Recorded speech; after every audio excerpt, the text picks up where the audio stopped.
All right, we're live. Let's go ahead and just get into it. Sales workshop. We got Jesse here, the one and only, living in fucking Argentina, living that nomad life. Jesse is a sales beast, and we connected. He was in Thailand for a while, and anyways, he is our sales closing guru, and you're gonna learn everything you need to know to land a good remote sales role. Jesse, I'll hand it off to you, bro. Cool. Yeah, great. Thanks, Riley. Yeah, so basically, guys, I was a poker player for 6, 7 years, and then I got into remote sales when COVID kind of closed the casinos. I'm 34 years old in Canada. Been in remote sales for now about 3 years, 3.5 years. I was started out as a BDR in the tech sales, and then I transitioned about a year and a half ago to high ticket sales. Sold on a bunch of different offers, B2B, B2C, fitness, crypto, e-commerce, all the good ones. So in this sales workshop, I'm going to give you guys kind of like a run through of everything you kind of need to know, like avoid some beginner mistakes here in order to land a good high ticket sales role in 2024. So what we're gonna go over today is the 6-step sales script that reliably closes even 6-figure deals, helps you stay in control of the call and easily pre-handle objections, and examples of high ticket offers and the endless amounts of niches that you can sell into. So whatever you think you're interested in, you can get into. And then different roles within high ticket sales, appointment setter versus closing, depending on your skills and needs. I'm going to go through into which role is best for you. How to find 10K a month jobs, how to find the best sales jobs and avoid wasting your time on bad roles. Kind of the worst thing you can do as a new sales rep is getting into the wrong role, because that's going to cost you like 3 months of your time, where you could actually be getting reps in, getting good training from high quality teams, and simply just wasting not only 3 months, but like 3 months where you could have been making money in a quality role. 6-point checklist. What 6 things do I need to know about an offer to ensure it's a good one? Positioning yourself, even if you have no experience. This is for interviews. This is for outreach, all this kind of stuff. The interview process, will do a quick rundown on standard questions people ask and how to share your story to stand out from other applicants and obviously get the job, even if you don't have no experience. I mean, I got my first sales job without any experience, so it's definitely still relevant. And what's next? So step-by-step processes to follow on every social media site so you can get to find a job ASAP, and then real-time job opportunities. So at the end here, I'll go over with you guys some like job postings that I sourced from Facebook groups or online, and then over the last couple months ago, and then see if you guys can see which ones are the good ones. So yeah, perfect. Any questions yet out there for you guys? All right, cool. Great. What you need to succeed. So what I'd say is the most part is like, you don't really need a degree or sales experience or training. You just need to be like a native English speaker. You have some time and have a good Wi-Fi connection. Generally, the sales roles are 100% performance-based. They're high flexibility. They can be part-time or full-time. Most offers prefer full-time, but you can definitely find some part-time offers, especially for performing. The nice thing is you can be on multiple offers, and you can also work anywhere from the globe. But more opportunities are definitely available in like the US markets and the European markets. Role examples. I think I swiped this off of YouTube somewhere. So this is like all the different ways, and this is like examples of like, I asked a few sales friends all the different ways that you can sell into. So I'm not going to read like every single one of these off, but give you an example of like a B2C. So like an info product, like an e-commerce course, I learned how to trade, or fitness coaching, sell Airbnb. You can sell dating, social media marketing agencies. And then service stuff, so like algo bots, YouTube automation, fulfilled by Amazon. These are all like services as well. So it's kind of like the B2C route. If you want to go to the B2B, it's a little more button up in B2B generally, and it's like tech sales. So I started in B2B, and then I went into B2C. So cold email, right? This is basically you're selling cold email services to generating appointments. for businesses, running ads and funnels, lead generation, sales, and operations, and other examples. Lead gen is and cold email. Like these are examples of like, getting paid by performance. So you're basically selling money for more money. So I would recommend usually most people get into these types of offers when they're starting out. And then service B2B, run your content for you, do it, take care of your email and there's sales recruiting. So, I mean, you can see here, like there's an endless amount of offers. Like I even know some people that are, selling like spiritual coaching and like teaching yoga teachers how to coach or build their business, like whatever you can think of. There's a high ticket offer out There's a there lot of for it. fucking online companies out there. Yeah. And the e-learning space is only growing. But you got anything to add or any examples here, Riley? No, that's it, bros. I mean, yeah, there's a lot of fucking online companies that need sales teams. That's it. Plenty of opportunities out there. All good, Jesse. Cool. So most people, if you don't have any sales experience or if you're younger, like if you're, a teenager under 21, I'd probably recommend you go to appointment setting first. You can do inbound or outbound. So the difference between inbound and outbound is, outbound is somebody who's like messaging people cold and like you doing the first instance of communication. Inbound is somebody who's filled out, type form, they've clicked an ad, they've traded sign up for an email list, things like that. There's a bunch of different ways you can do it. And these are all, not every job is going to have these. But these are just examples. So you'll be doing cold calling or warm calling. You'll be doing DMs, inbox management, calling opt-ins, calling bookings. Appointment setting often has a base pay because of the variance and the volume. But it's definitely the nice thing about remote sales is you don't need to be that like skilled or like that intelligent. Like you can just, as long as you've got grit, like you're going to have success because it's really, really tough isn't the word. It can be discouraging. There's highs and lows. So, not everyone else is cut out for these things, but that's kind of why the best salesman can like make so much money in such little time is because it's not for everyone. It's also the easiest way to get your foot in the door on a big team. So I would take like an appointment setter role on a quality team in a big company before going to like an unproven offer or an offer that, is kind of like mediocre, because you'll get like your training, your connections, and your pay will often be better on really quality teams. So previous sales experience gives you an edge, but this is really only if you like actually were commission based. Retail and stuff like that often doesn't really help you that much. Typical earnings for like an average offer is probably like 3 to 5K a month at full time if you're good and on a good offer. I've seen appointment setter roles go up to like 7 or 8K, but those are like cream of the crop. So if like a top appointment setter is making like 5 or 6K at a role, it's like a pretty green flag.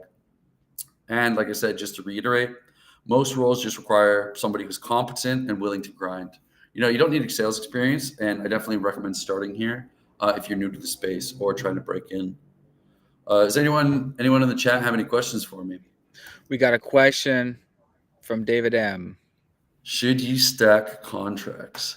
Yeah, great question. So it's really up to personal preference.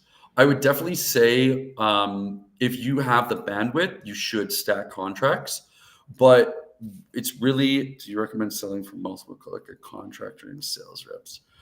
Recommend selling for multiple customers. Do you mean multiple offers? Yeah, I think he means like, yeah, should you have multiple jobs at a time? Yeah, so I'm going to Multiple answer the clients at first a time. one, like the stacking Yeah. contracts. Yeah. I'm not sure what the multiple customers is, so I'll answer the stacking contracts. Yeah, so I definitely would stack contracts. I mean, I personally am working on 2 different offers myself right now. Now, most offers prefer you to be full-time for sure. And if you have like a really good role at a quality company, there's like a long proven track record, they're spending lots of money on ads. There's like a big team, like there's no need for multiple part-time offers. But if you're just breaking in, like you should definitely stack as much as you can and just take whatever you can get.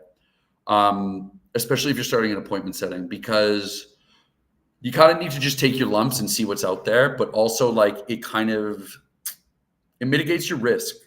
Because like the biggest risk you can take on is like if you sign up for a closing offer, you sign up for an appointment setting offer, and you like don't know what you're looking for, you don't know what's good, like you could waste several months doing that offer. And like that's a big chunk of wasted time. That's a big chunk of like wasted potential income you could have earned. And so like the worst thing that you can happen to you is as a sales rep is where you just take a bad job. So definitely like you need to mitigate risk. And if you can stack contracts, I would recommend it. But one caveat to that is if you're going to stack contracts, I think you should be honest. I think you should tell people that like you're looking for other work or trying to fill your calendar. And as long as you're performing, most people don't mind. Most quality companies don't mind. So great question. Anything else you guys want me to touch on appointment setting? Who's it for? Before I move on. Regarding the appointment setting, since you asked, I will say I explained to a lot of guys the difference between cold calling, warm calling, and hot calling, and shot calling. No, hold on. Let me get this comment. I don't even know what those are. What's So, the difference between hot and warm? Yeah, so cold will be like they've never heard of your company. Warm will be they're on the email list or they've opted into something. Maybe they yeah, they've opted into something. Or hot will be like they just watched the webinar or they booked a call already but didn't show. So those are like cold. Yeah, cold. There's lukewarm, warm, and hot. So kind of self-explanatory. So there's that difference. And then obviously, the more senior you are, the more you should try to go for the warm and hot. There's good amount of job opportunities out there for warm and hot calling. Uh, Unlimited opportunities out there for cold calling, right? Any company will hire on a commission basis. Yeah, just fucking call people. Sure. What? They don't give a fuck. Like they'll pay you commission only for that. Why the fuck not? So there's plenty of opportunities, guys, to do that. It's good. A lot of motherfuckers crush it with cold calling, and it's a great way to practice your communication skills because you're gonna just get thrown in the fucking trenches. But yeah, if you're a young 20-something, then that's the way to go. That's how you get started. That's how you fucking get your tough skin. And then there's the difference between phone-based appointment setting and DM-based appointment setting. Obviously, if you're trying to get good at sales, you want to be doing phone-based appointment setting. The way I think of DM appointment setting, I think of that for like VAs and like overseas folks, like in developing countries, like the $5-10 an hour type of people. Like if you're a English native speaker, then you don't really want to be doing that. Okay, maybe if you're like really young, okay, cool. But you want to, the whole point of doing this, one of the main points is to actually practice speaking. And so you want to be on the phone. Like, don't take a job where you're just fucking texting and emailing people. You want to be speaking to people. So that's the difference there. Yeah, no, great point. And there's definitely like some quality companies that like have you do both. So like it really depends. Do you know if tech sales and SDR roles won't let you leave the country? Yeah, so it really depends on the company.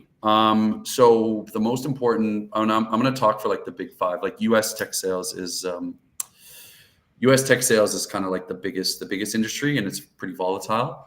So if you're on a 1099 contract, you can probably get away with leaving the country or not being in country. Now, most people probably won't prefer it. So this is an area where often like companies won't allow it. So this is like, if you're in tech sales and you're working with like a big company, you might have to like VPN.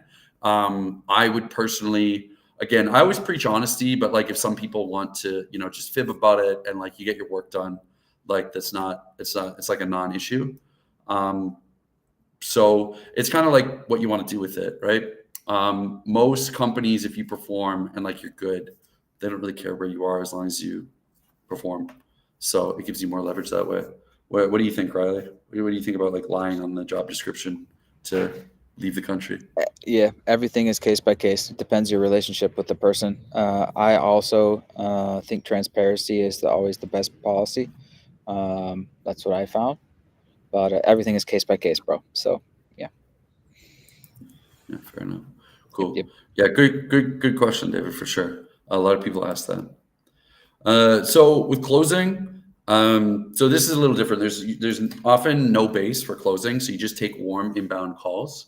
It's 100% commission. Often it's a 1 call or 2 call structure, and basically they're just booked right into your calendar.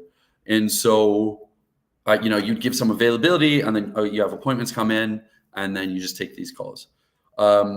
Typical earnings, they can range like very, very much. So, but I'd say typical earnings are between like 5K to 15K a month. And quality roles require relevant experience. So, high end roles, like they not only require experience in closing,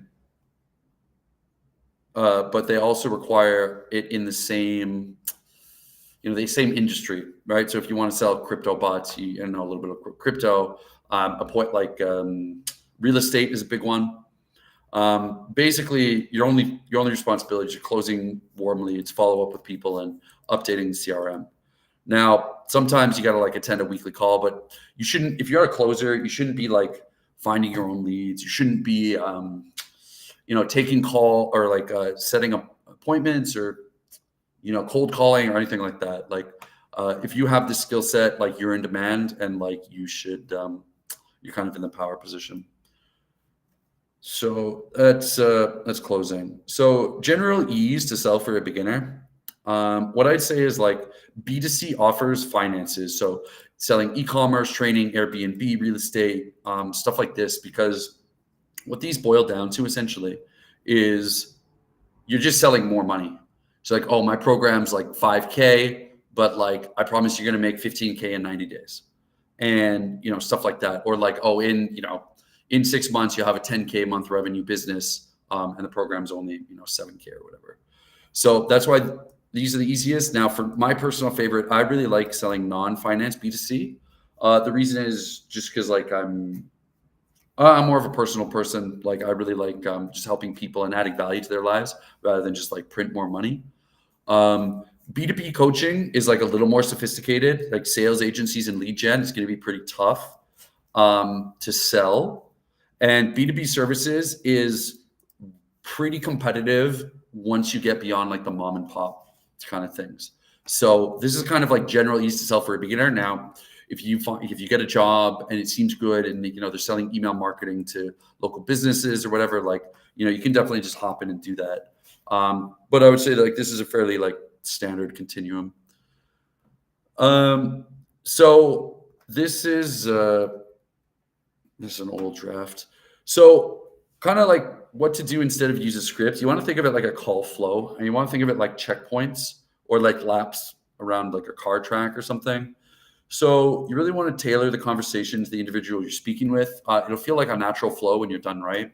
Too many beginners like talk like a robot and just like follow the script and like cut people off rather than just like listening to the prospect. That's really the biggest thing. So what I would say is like really like 4 steps here to nail the call flow. Understand the intention of every line. Like, what are you trying to do and what are you trying to accomplish with this line in the script? Because if you understand where you're trying to go, it's easier to kind of like deal with things on the fly. Definitely check yourself. Like, are any questions that you're asking actually in alignment with the flow, or are you just like asking a question and you notice that 4 out of 5 times that you get this answer and it kind of leads you into no man's land. And stay where you are in the call flow until you get what you need. Like, there's no skipping ahead. Like, usually sales scripts, like good ones, like there's a very intentional flow of like getting into the pain and bringing them out and stuff like that. So navigate around these like obstacles with finesse and really like don't be disjointed. Like, definitely like listen to the other side and like where what they're trying to do without allowing them to kind of take the wheel. So do you guys have any other questions about like about the sales call flow? Cool. Sounds good. You have any? Cool. Yeah. So this is kind of like a zoomed out version of like what you need to accomplish in the call flow. And now this is outside. This is outside like your responsibilities as a closer, but it's really good for you to understand like where the leads are coming from and what they're doing, because that allows you to that allows you to kind of like understand like how sophisticated the prospect is and like how much they know about your offer. So like you won't be able to one call close people if you're not like pre-selling before. But that's a little outside our our discussion today. So upfront agreement, basically, hey, we still good for the time. Check the audio, make sure everything's good. You're really just like making sure you guys are making a decision together. You're not trying to sell them anything. Discovery is probably the most important part of the sales call flow. What's going on, what kind of issues are these causing, what kind of impacts are these issues having. The analogy, my favorite analogy, like doing this, is kind of like peeling back layers of an onion, and from there, like that's really where you want to. You can't just like flat out just ask somebody how much they make, right? You kind of just like gotta ease into it. So if you just these 8 things in a sales call and discovery, like you're probably going to get the sale. So, what happens if they don't take action? Solutions and timing. Any specific reason why they take action now? Why now? And prescription. This is kind of like high level. So this is like a big treat for you guys because most people most offers they just have a 3-line offer. Like you just go into the structure of the call and it's like, oh, A, B, and C, just say these 3 things. But what you should is you should be like a doctor, right? You should be prescribing medicine based on the patient's symptoms, right? So like you give them a summary of what they've told you. And then what are you going to do to solve the problems brought up in discovery, and then you prescribe solutions. I've heard that you haven't been sleeping much. You seem to be drinking a lot of coffee. You're really stressed. This is the doctor example. And it's like, okay, well, I recommend you trying to get up early in the morning. Don't drink coffee past 12. And then, take some magnesium or some melatonin, and this will help you sleep.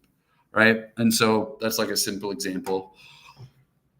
The pitch, you want to make it benefit focused, right? You want to do 80% benefits, 20% features, and tailor to them again. Like you don't want to just tell them parts of the stuff that they never mentioned or they didn't struggle with. You always want a future pace, tie them down. So future pace is like, hey, so when we get you signed up, like we're gonna schedule the one-on-one onboarding call with our coach. Tying down is just like something comes up, like let's say you're selling a fitness offer, and then you're going to be tracking macros and micros, and then you could ask the person like, oh, okay, do you see how tracking your portions in the app is going to help support calorie counting or help support you trim your waistline? And they'll be like, yes. Okay, that's an example of a tie down. Temperature check is just like, oh, okay, based on everything we discussed, give me a number from 1 to 10. Where are you? Like how you feel about everything. And then from there, collect the payment. Post selling, you always want to pump them up afterwards. Like, hey, I'm so excited for you to get started, and just reconfirm. Be like, hey, 100%. Like, is this really what you want?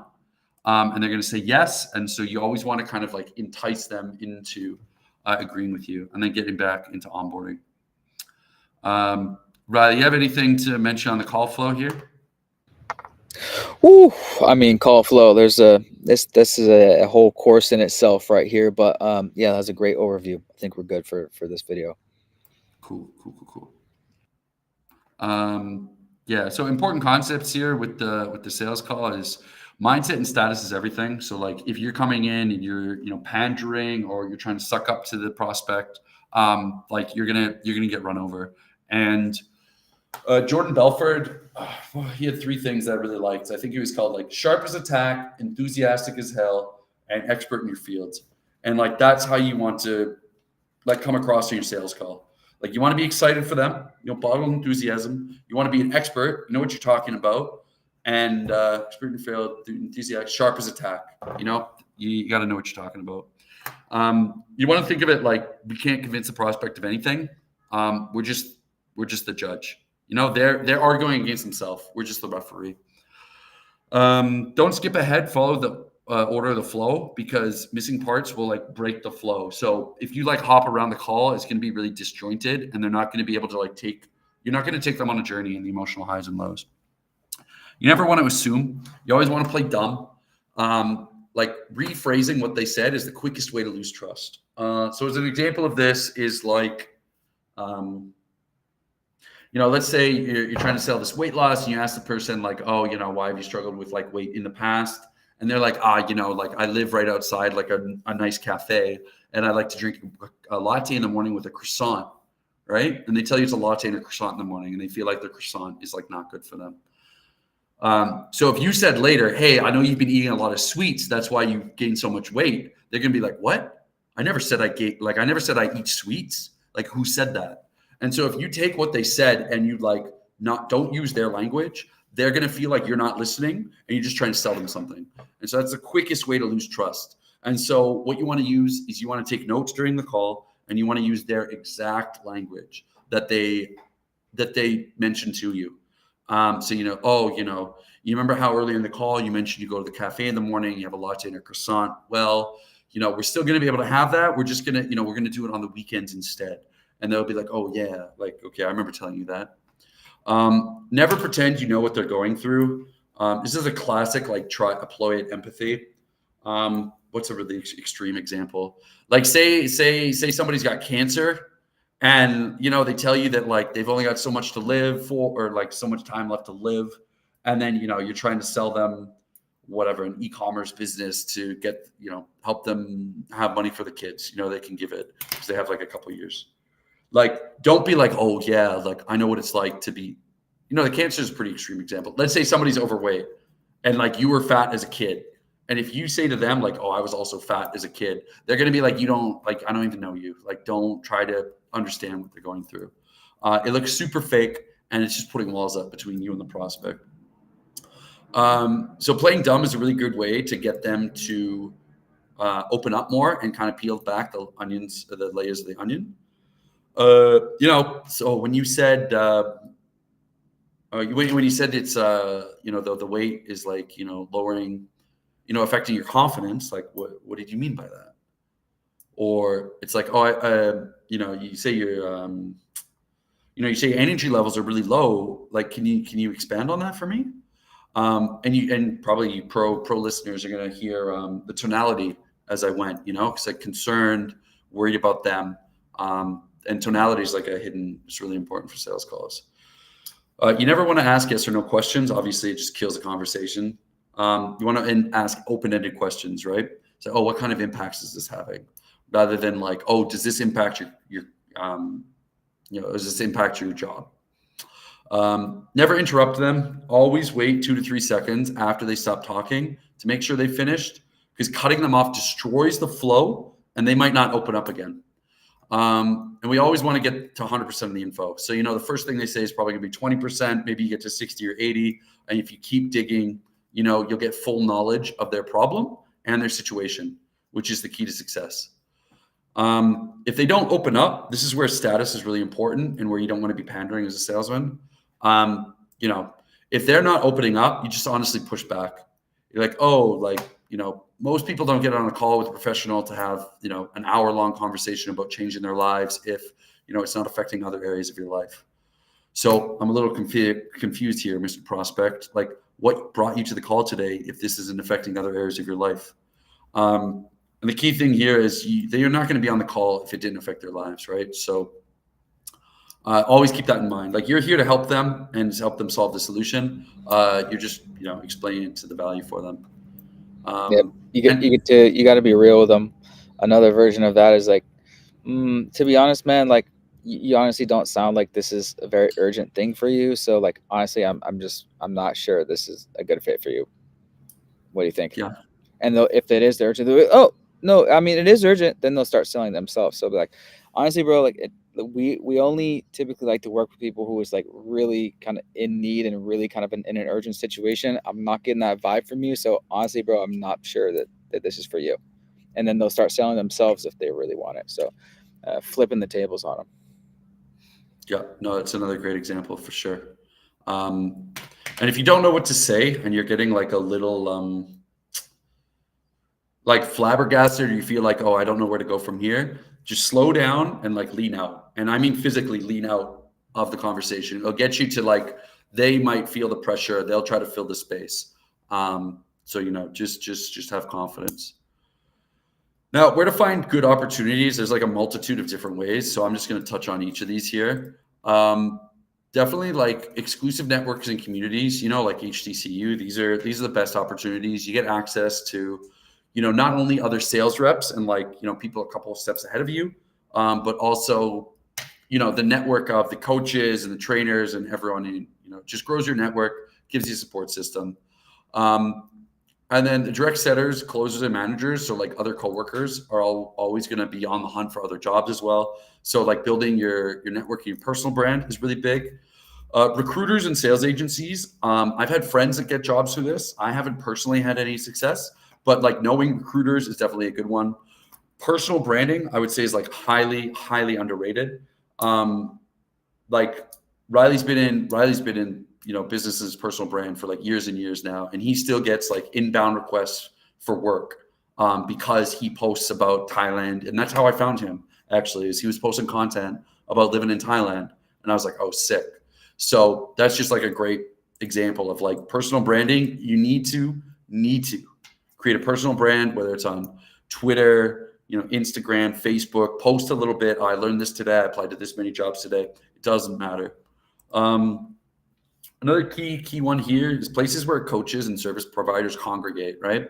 So Facebook groups, school groups, events. So you can think of like school groups and Facebook groups. If you follow a famous marketer and this marketer like helps coaches grow their personal brand, right, and get more clients, like in that Facebook group, there's going to be lots of coaches who might need salespeople, right? So that's one example of like kind of underrated tip for you guys.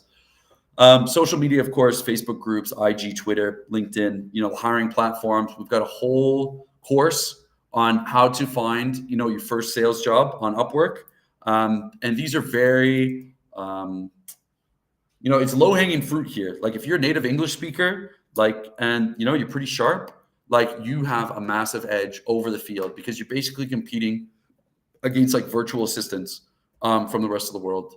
So this may not be around forever, but definitely it's like a big part of it. And Google, this is a little more. It's going to take a little more like elbow grease, as it were. But you can find by searching on Google and finding search closer, job applications, stuff like this. Now the key is to develop your network for sure and build your personal brand. Do you have anything else to add on this? Where to find good opportunities, Riley?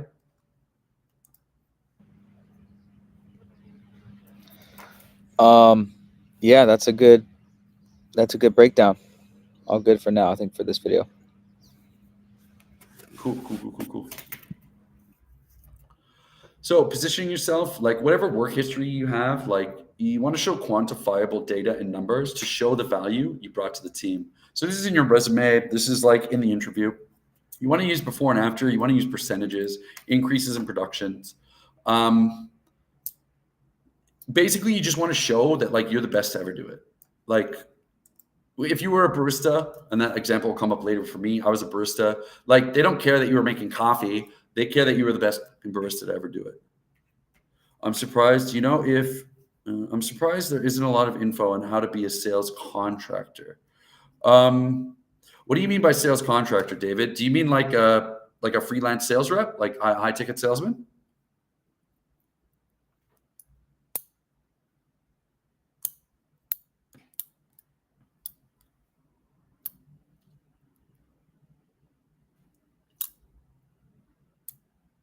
Okay, I'm gonna make the assumption that. Oh, yeah. Okay, cool. Yeah. So, I mean, there is a lot of info. I That's would what say. we're talking about right now. What do you mean? Yeah, like We're talking about being freelance salespeople, but I haven't heard people use. I haven't used personally the term sales contractor, but that's what we are. David, is we're sales contractors. Yeah, so that's what we're talking about. Commission only rep or high ticket sales. Yeah, I mean it is like a gun for hire. I mean it's you get paid like you only eat what you kill, right? And so there's definitely a lot of good information out there. Obviously I'm biased, like Riley and HCCU and what we're building over here. I mean would be my first choice, but honestly, like there's lots of good free info. I would say just like pick one or two people that are where you want to be, and then just listen to them and nose to the grindstone. Cheers, brother.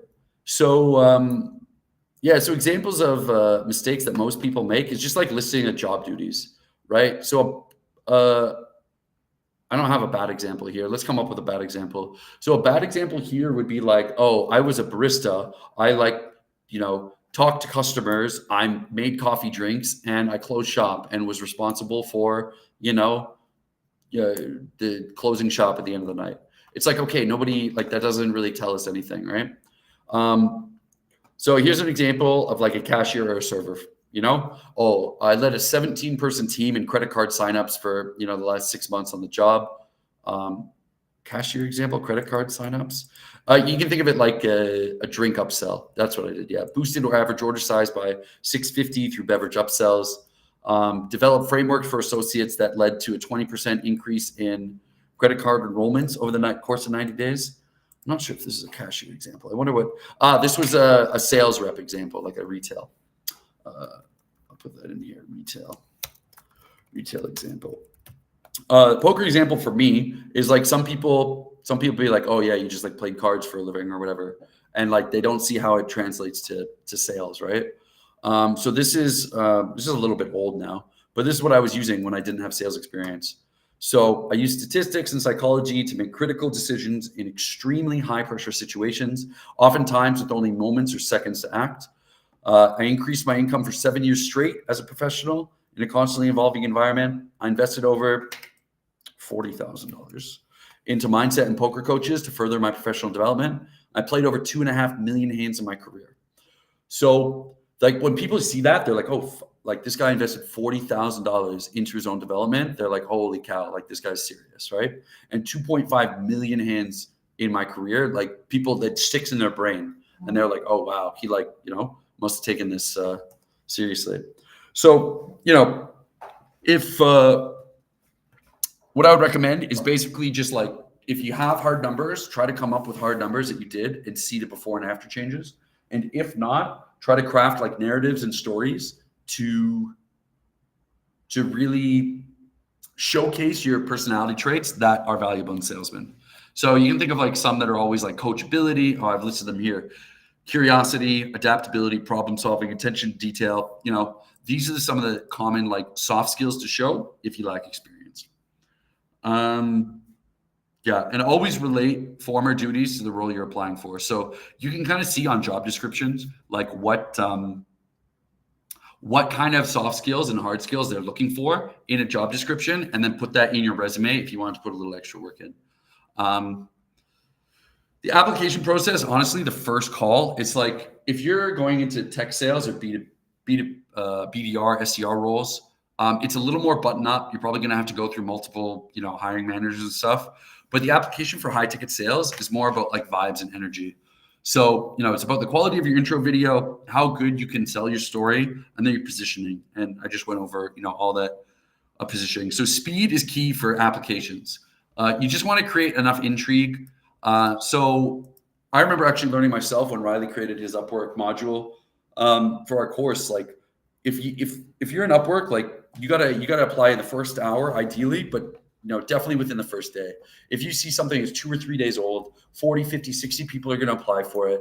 And like, that's not how you're going to get a job. So you always want to leave notifications on your phone and be the first one in, because oftentimes like the hiring process is just so much work for the employer that like they're going to take the first reasonable candidate they meet in the first like 4 or 5. The difference between inbound and outbound versus roles. So an inbound role, again, is they posted an open role and you're applying for it. So this is what most people think of when they think, job posting. So you want to be fast, professional, and confident. Really, you want to be the first one in. It's just like I said. Here's some example messages. You guys want to screenshot, hey, name, still need of a closer. I've got experience with X, Y, and Z industries. Interested to chat if you're still looking. Just wanted to reach out in regards to closing opportunity. I've got this experience. The difference between inbound and outbound is that you reached out to them. So you want to make sure you've got a good value prop, you do research on their business, and you got to make it extremely easy to get an initial response. I do not recommend outbound if you have sales experience. if you have sales experience, you should be hitting up your network. You should be applying for jobs that you see that for roles, and you should be hitting up recruiters and everything like that. But if you're just starting out, and you want to get an appointment set role, definitely you could consider outbound. I know a lot of people that get roles through outbound. Here's a Loom video framework if you want to do outbound. Basically, you want a quick intro of yourself. Try to keep this closer to 60 seconds than 90. Why you're reaching out and what the role applied to, your previous experience or training, and then a call to action. So intro, hey, my name's Jesse. Thanks in advance for considering for the sales role you're looking to fill. I've got XX, I have 2 years experience in sales, working in a variety of different industries, primarily in the blank and blank industries. And during that time, being able to close over, X revenue. Something I'm proud to share of, or, I've been able to. And then this is kind of where you sell your story a little bit. You want to sell them on like your vision. You don't want to be like, I play basketball in my free time. You want to say like, oh, I don't really have a great example for this. You want to share your story of like why basketball was so important to you and like how you, it helped shape you as a person, things like that. Like think long-term vision. We want to show, not tell. That's like really, really key. And that goes for all parts of the interview, goes for all parts of like, all parts of the interview, all parts of the sales process, all parts of the applications. And then your value to the company. Basically, this little blurb here is just to show them, what you're talking about. Because like while commission, they don't pay you anything, like the leads cost money for them to get on your calendar. So you can say something like, I know generating leads isn't cheap. You might spend a few hundred or even $1,000 per appointment just to get prospects in the door and put them in front of me. So that's not something I'll take for granted, with my diverse sales background and my ability to handle the ups and downs of the high ticket sales world. I'm confident I could be an exceptional asset to your company, your sales team, and a huge benefit to your bottom line. Again, Jesse here. Thanks again for your consideration. Talk soon. You can tell that I've probably said this hundreds of times from the applications I sent out. So interview basics. I mean, if you can have a nice background like the one I have, it's got a plant and some pictures in the back. That's great. But honestly, a white wall is more than enough. Have some good Wi-Fi, have a few good questions, and long-term, vision and dream. Like I said, this touched on, your why. I touched on this earlier. Basically, like they need to understand like you as a person because they're going to be working with you, and so you do want to prepare for stuff like, oh, hey, like tell us about yourself. Asking questions. This is just showing the interviewer like that you came prepared and that you have the ability to sit in tension and like ask the tough questions.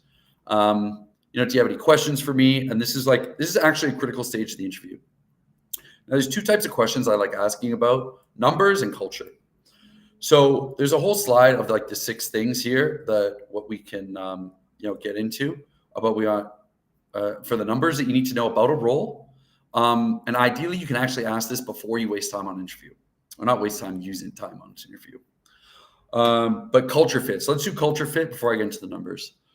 So see, these are some of my favorite. You don't really have to ask all of these. You just want to grab like 1 or 2, just to give you more idea on like the value based and like how they do things over there. How would you describe the culture of the team? How do you coach someone that's underperforming or struggling in their role? I saw you came over from X company. What about this new company that made you want to make the switch? Like if you do this kind of research on the interviewer, like that's obviously a green flag for you. What's the brand's vision for this year? How does this organization handle conflict? This is a really funny one, but if this company had a warning label, what would it be? I've never actually asked that, but I think it's a fun one. Now, role plays are super common for our high ticket sales interviews.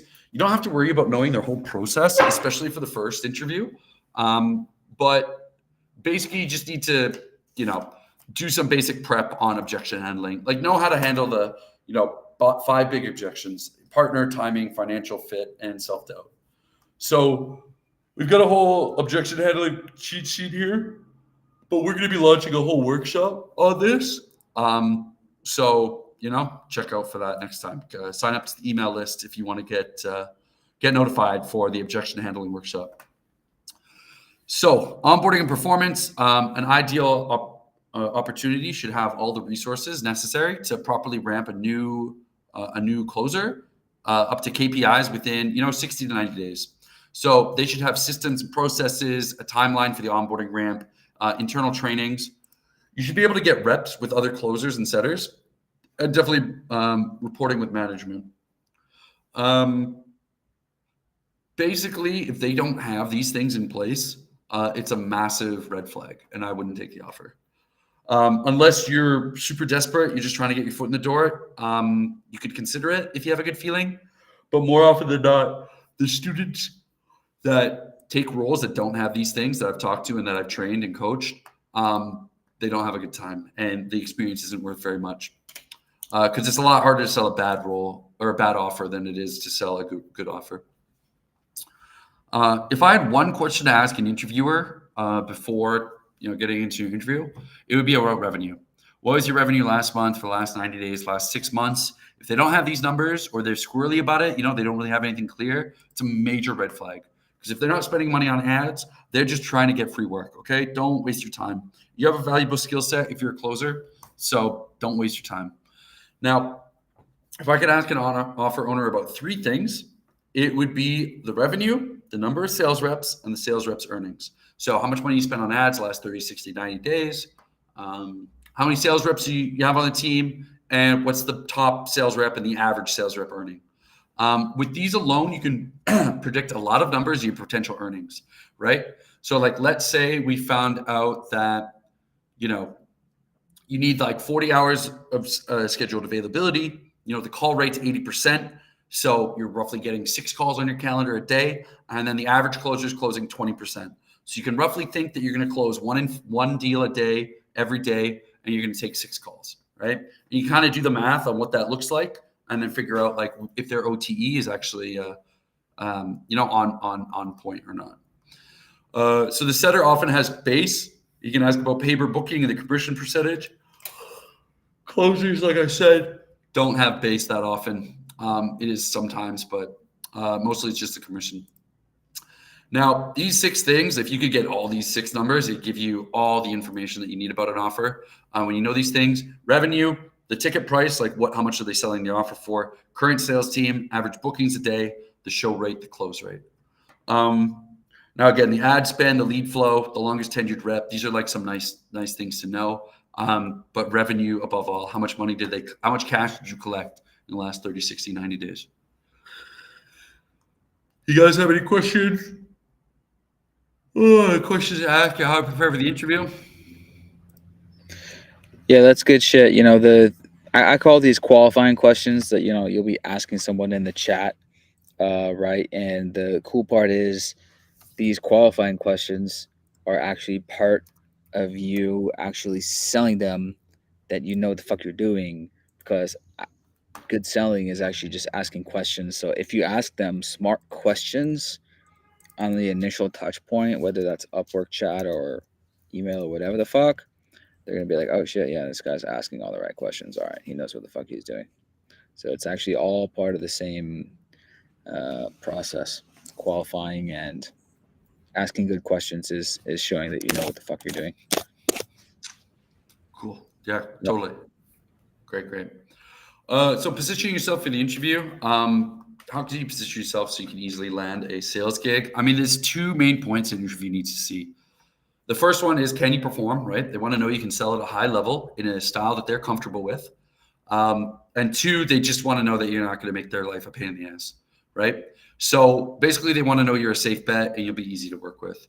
So how to make them realize you can sell at a high level? I mean, I wish this was easy, but like, unfortunately, sales reps lie just about as much about their numbers as companies do. So you could send them a call to watch, but like, if you're anything like me, you've got some NDAs, or like, the calls are really emotional and personable, or you're selling to a crowd. This one can be tough.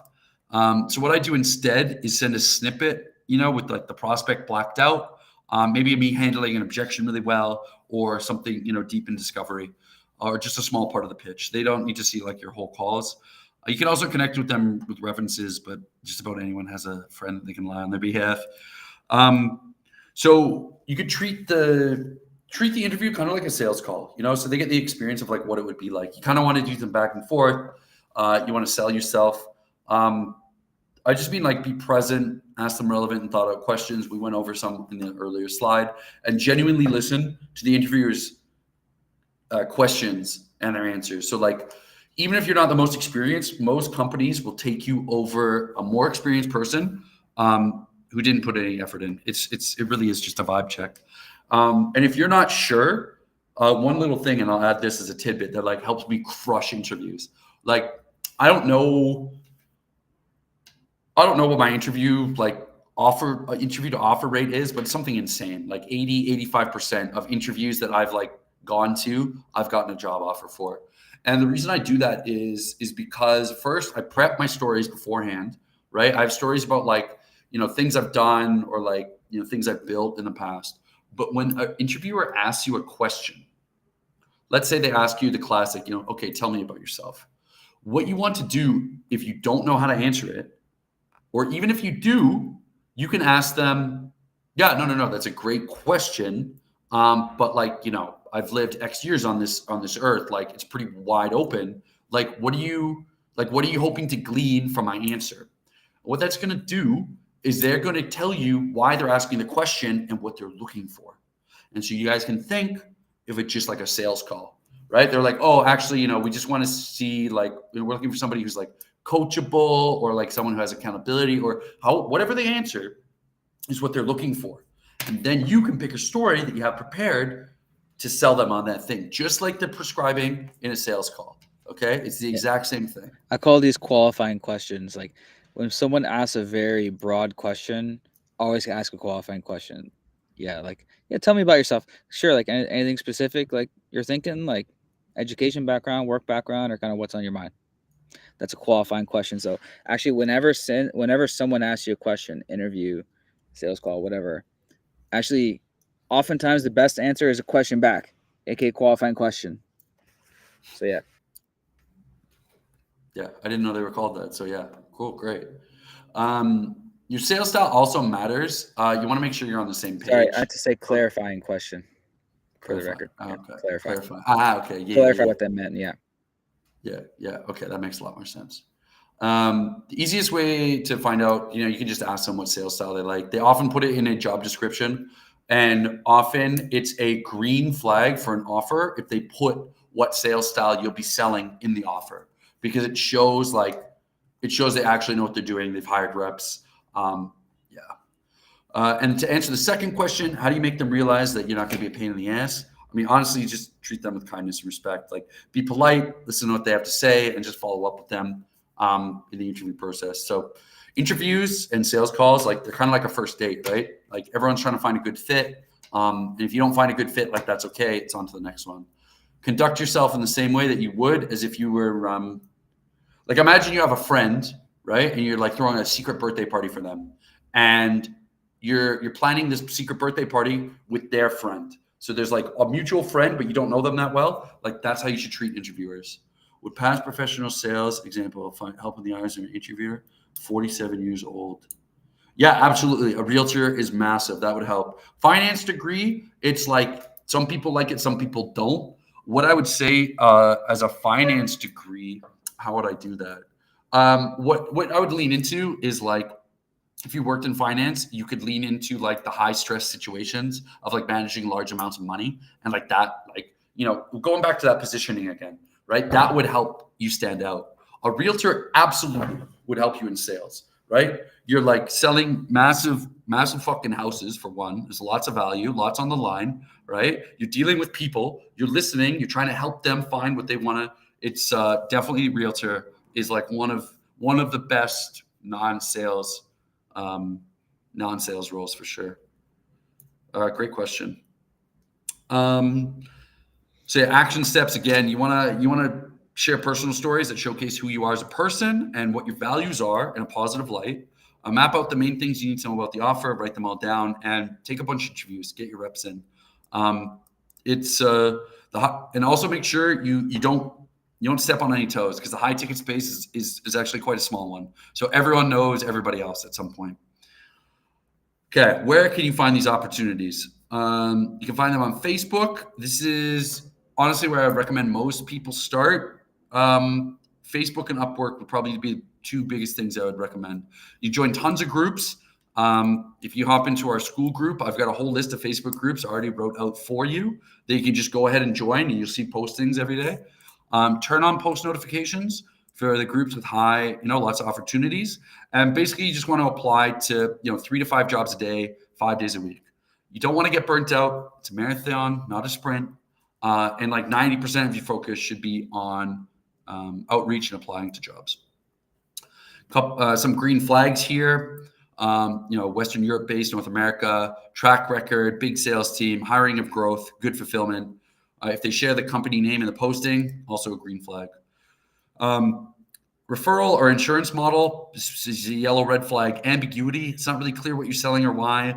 Hiring first sales rep, that's a red flag as well, unless they are specifically the offer owner looking for their first sales rep because they've grown too much. Frequently posting the same opportunity, obviously big red flag, especially if it goes against like 10 different groups. Too quick or eager to hire. If you have like a 10-minute conversation and they're like, yeah, like sign you up on what could happen. If they make you use your own social media and Google accounts, a massive red flag. Don't take any of that. Bonus pro tip here. Message the group admins, any of these Facebook groups, and just like connect with them. Be like, hey man, thanks for like hosting a group, and like, really connected to, like, really excited to get into the high ticket sales space, and that's how you'll stand out and get these opportunities that may not get posted right away. Instagram, I'm not sure why Gamma doesn't give you examples here, but that's all right. So you can search like blank coach, so like marketing coach, or coaches, follow, interact, and click links and retargeting. These are just examples I had here. I'm not sure why the link didn't come through. But basically you want to have a call to action or like a Calendly link or book a call that shows you that like they're taking clients. Be active, respond to their stories. You can download this Chrome extension. You definitely probably want to, if you want to do cold DMs, I would say be very careful with the algorithms. They're getting very smart. Here's some examples for hashtags. You can search up Shopify, day trader. Passive, if you just have your feed built up for like setting up job opportunities, the retargeting ads will find you because you're interacting with more coaches. They'll send you more coaches, the feed, the stories, and then recommend it for you tab. I mentioned this a couple of times. The coaches who work with coaches are a gold mine because like you're going to have like trickle down effect and have multiple people that are looking for sales reps. Clients results, reach out to them. If you see them posting clients results, you might be able to get an in. It's all about absurd amounts of volume, and that's exactly what you're going to do and need to do for your first role. Also, just you're likely to interact with DM appointment setters and VAs. So just be aware, like if you're talking to, Tristan, the bodybuilding coach, like who's got 10,000 followers, you're probably not talking to Tristan. Communities, like the HGCU, free or paid access to low and mid-ticket communities. There's a lot of free school groups out there that are like decent if you find them. Obviously, I'm biased again. What we're doing over at HGCU is kind of a big deal. Marketing agency and sales reps, again, just making those connections, building those relationships. Slower results. Be the sales guy. So if you join, I can't think of an example here. If you join, local businesses, that's not the best example. If you're joining like hobby places and you're posting like sales knowledge in these things, you're going to stand out as the sales guy. So just be active. Twitter is another good avenue if you have the extra time. Very similar to IG. It's more active than passive, and there's less curation in your feed.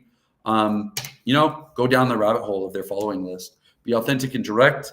It's all volume. Like think in weeks and months, not days. So also one thing, if you send out more than 500 messages in less than 24 hours, they'll put your account on hold. I would recommend if you're going to do Twitter, pay for like the premium or whatever it's called, because you're less likely to get banned and you can send to cold DMs more easily. Bonus, you can look for boosted threads or CTAs at the end. That they're actually a sales call. Same thing with Instagram, right? You can find the engagement groups and identify its members. That's another easy way. And interact with like the audio DM or the two-step funnels, because they'll, the people who say like, oh, like and reply or like and retweet, and I'll send you X. Interact with these funnels because then you'll be shown, the algo will show you more of them. I posted here an example of a Goldline account, like a coach who works with coaches. I think this is probably Rob Rourke or J.K. Molina. If you guys want to Google that. Again, branding, touching on this again. It's basically your resume, like a website with personality. You want to build a brand on your platform of choice. I personally like Twitter. Instagram is also really good. Facebook is mandatory. LinkedIn is mandatory. It's the highest ROI long term. So I highly recommend it. You got any tips on personal branding here, Riley? I mean, you've built quite an impressive one. Yeah, I like the mini website / resume. I actually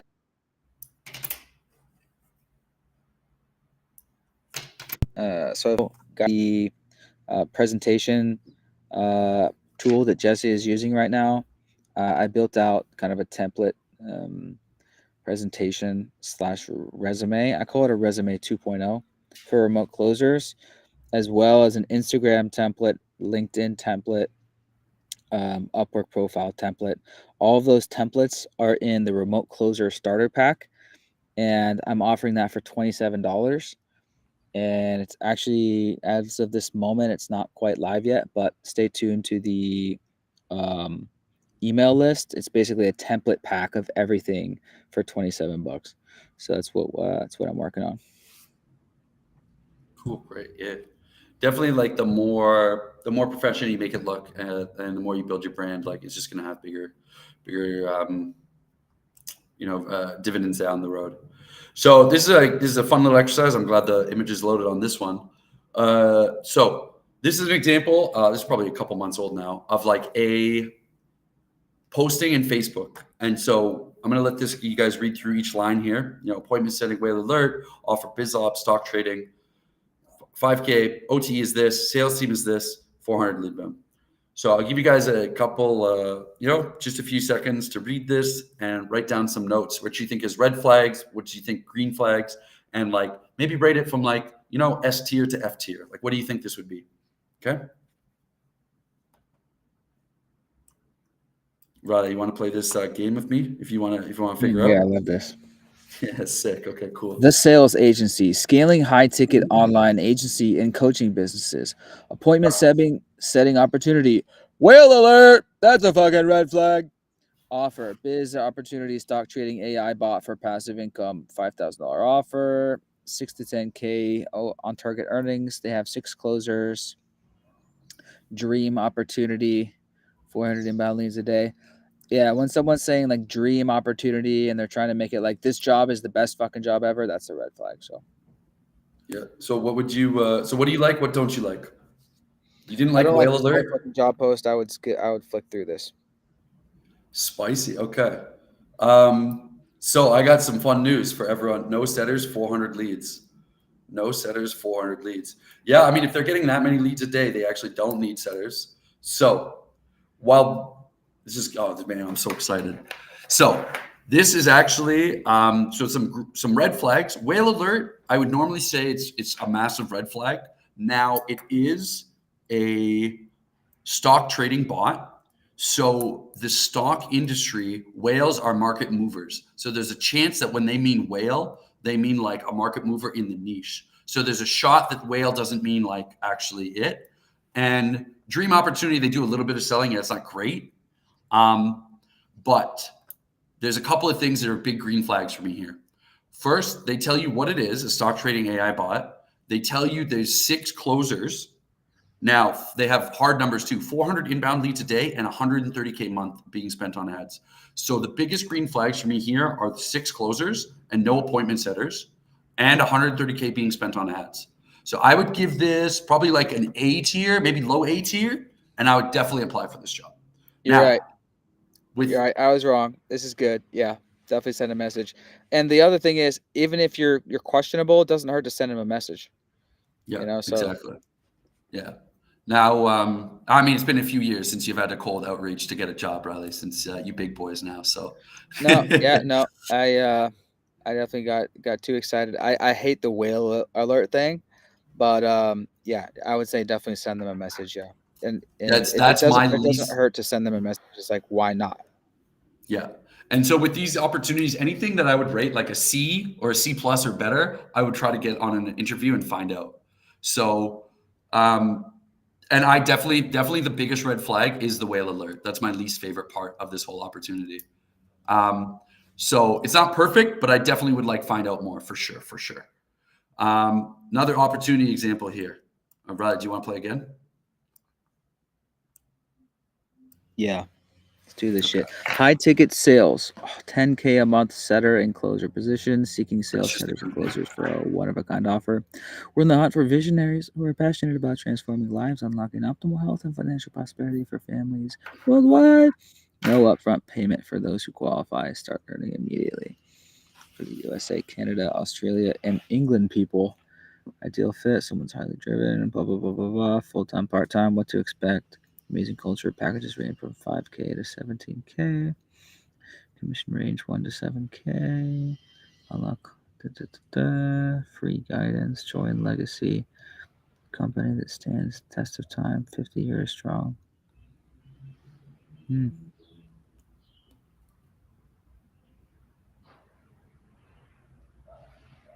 No upfront payment for those who qualify. That's kind of weird, but yeah, whatever. Get more info. Okay. Got more info. Where do you think it is? Do you think it's on the higher range or the lower range? Where you at? Give it like a S to F tier. Um,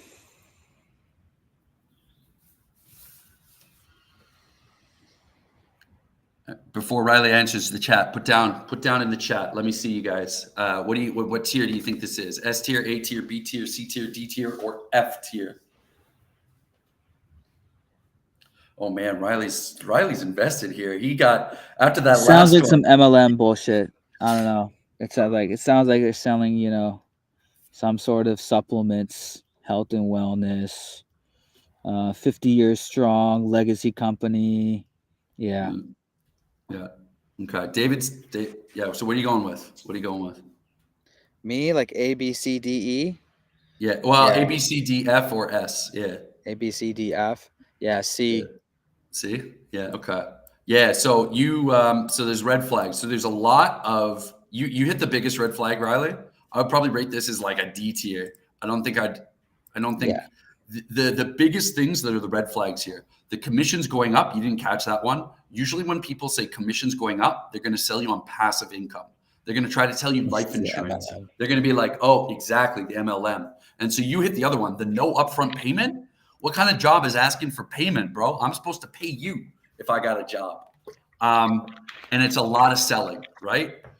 The first line, seeking passionate sellers and closers. We're on the hunt for visionaries. Bro, visionaries, like just dial and get me some sales. Like, let's chill. Yeah. So yeah. Now they do have some numbers here, so I wouldn't say it's like fully F tier, but I don't think I would reach out. I think it's like a D tier. Yeah. There you go. That was an MLM. So, yeah, by the way, never join an MLM, guys. And if you're in one, or get the fuck out as soon as you can. Yeah. So, Yeah. that's my 2 I cents would right say there. D or F tier, honestly. Yeah, like D minus. Okay. I got one more, Riley. I got one more, bro. Cool. High ticket sales, 10K a month, setters and closer position. Oh, that's the name of the job. I mean That's the the yeah. group. So Okay, okay. this first one's the Facebook group, and then it's the name of Okay, the cool, cool, poster. cool. Look for high ticket appointment setters, opportunity 2.6 to 10K a month. We works with big names. Price packages 3 to 30K, 10% commission per close. DM setting. Warm bio links provided. Yeah, looks pretty good. What do you like and what do you dislike?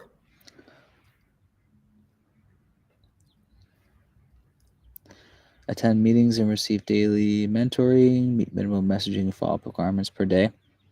Yeah, it looks like they're working for Ty Lopez, big big companies. That's a green flag. That's good. Yeah, send him a message. Cool.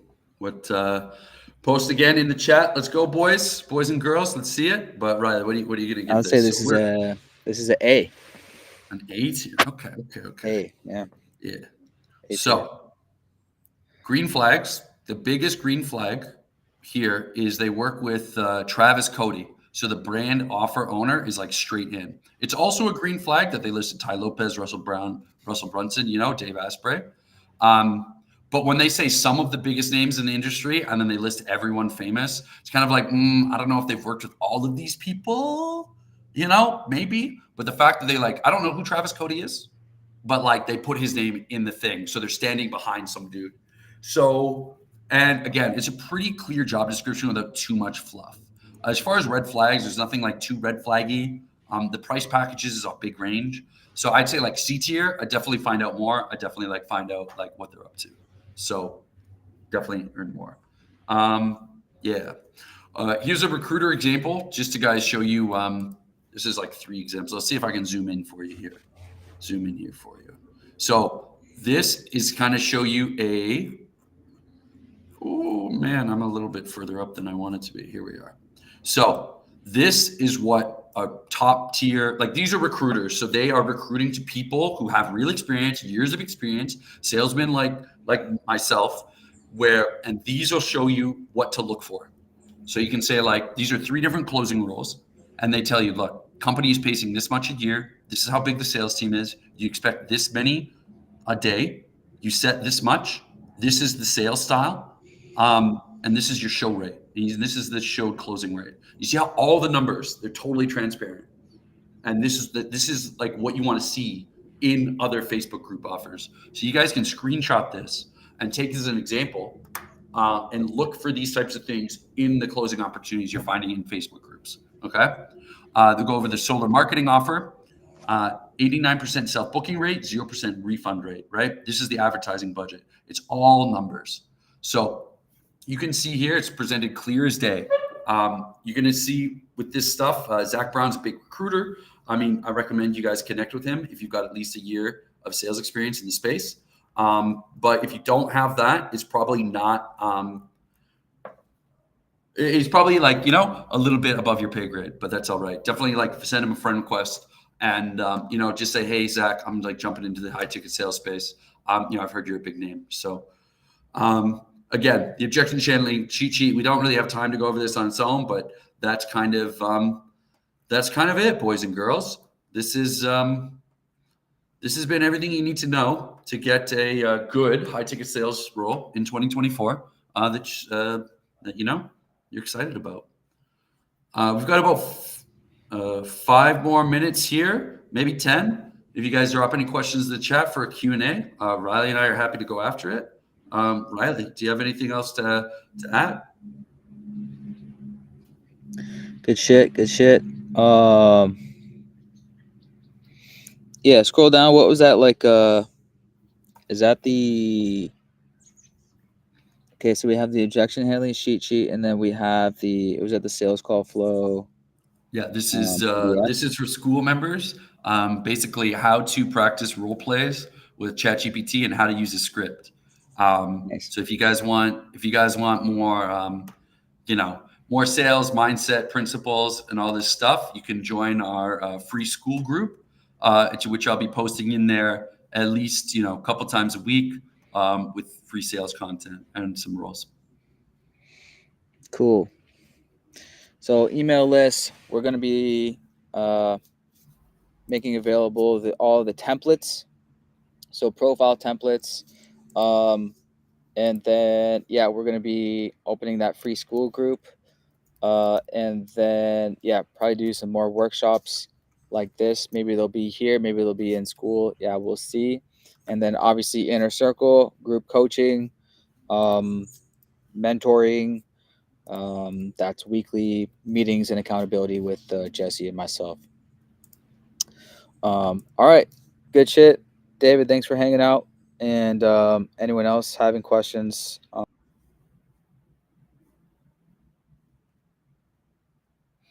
it looks like Riley got cut here. Yeah, you guys have any questions? You can find me on Twitter at Wild Intimacy Man, or on Instagram, Jesse Armour K. You guys shoot me a message. I'm happy to help out, and see you next time.